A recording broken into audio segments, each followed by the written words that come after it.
அதிசயங்கள் செய்கிறவர் நம் அருகில் இருக்கிறார். அற்புதங்கள் செய்கிறவர் என்றும் நமக்குள் வசிக்கிறார். யோவான் சுவிசேஷம் 2ஆம் அதிகாரம் 7வது வசனம். இயேசு வேலைக்காரரை நோக்கி, ஜாடிகளிலே தண்ணீர் நிரப்புங்கள் என்றார். அவர்கள் அவைகளை நிறைய நிரப்பினார்கள். அந்த கல்யாண வீட்டிலே 6 கற்சாடிகள் வைக்கப்பட்டிருந்தது. அந்த தண்ணீரெல்லாம் பயன்படுத்தின பிறகு வெறுமையாக அந்த கற்சாடிகள் இருந்தது. அந்த காலகட்டத்தில் எதுக்காக இந்த கற்சாடிகளில் வைப்பாங்கன்னா, வீட்டுக்கு வெளியே நுழையும் பொழுது யூதர்களுடைய மிக முக்கியமான ஒரு பழக்கம், கை கால்களை கழுவி சுத்திகரித்து கொண்டு தான் வீட்டுக்குள்ள பிரவேசிப்பார். அப்படி இல்லாம ஒரு விருந்தாளி வரமாட்டாங்க, வரக்கூடாது. அப்போ உள்ள நுழையும் பொழுது எல்லாரும் விருந்தாளிகள் கை காலை நல்லா கழுவிட்டு தான் போகணுங்க. அதற்காக பயன்படுத்தக்கூடிய தண்ணீர் இது. கல்யாண வேற அநேகர் வருவார்கள். ஆகவே 6 கற்சாடிகள் இருந்தது.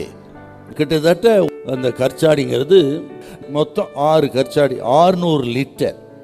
அந்த கற்சாடிகள் இப்பொழுது வெறுமையா இருந்தது. இப்போ அவர்களுக்கு தேவை. ஆகவே இப்போதான் கர்த்தர் சொல்றார், அந்த கற்சாடிகளிலே தண்ணீரை நிரப்புங்கள் என்று வேலைக்காரருக்கு இயேசு கட்டளை கொடுத்தார். ஆண்டவர் நிரப்புங்கள் அப்படின்னு கட்டளை கொடுத்தா என்ன அர்த்தம் கேட்டா, முடிந்ததை நீங்கள் செய்யுங்கள், முடியாததை கர்த்தர் செய்வார். தண்ணீரை நிரப்ப உங்களால் முடியும், அவ்வளவுதான் முடியும், அதை நீங்க செய்யுங்க.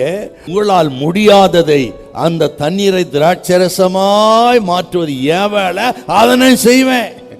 இதுல இருந்து என்ன நமக்கு தெரியுதுன்னா, நாமும் ஆண்டவரும் தேவனும் மனிதனும் இணையும் பொழுது அற்புதம் நடக்கிறது.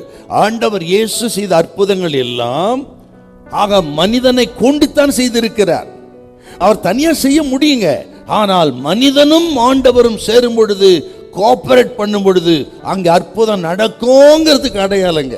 அதைத்தான் சொல்றாரு. அப்படியானா உங்களால முடிஞ்சதை நீங்க செய்யுங்க, முடியாத எதுவா இருந்தாலும் கர்த்தர் பார்த்து கொள்வார். பிரயாசப்படணும். பிரயாசப்படாம ஒன்றும் நடக்காது. ஆகவே தான் கர்த்தர் தோற்று வந்திருக்கீங்களா? இன்னைக்கு கர்த்தர் உங்களோடு தான் பேசுறார். தேவனோடு இசைந்து நடக்கும் பொழுதுதான், அவர் கட்டளைக்கு கீழ்ப்படிந்து விசுவாசிக்கும் பொழுதுதான் அங்க அற்புதம் நடக்கும். கர்த்தர் கிரியை செய்வார்.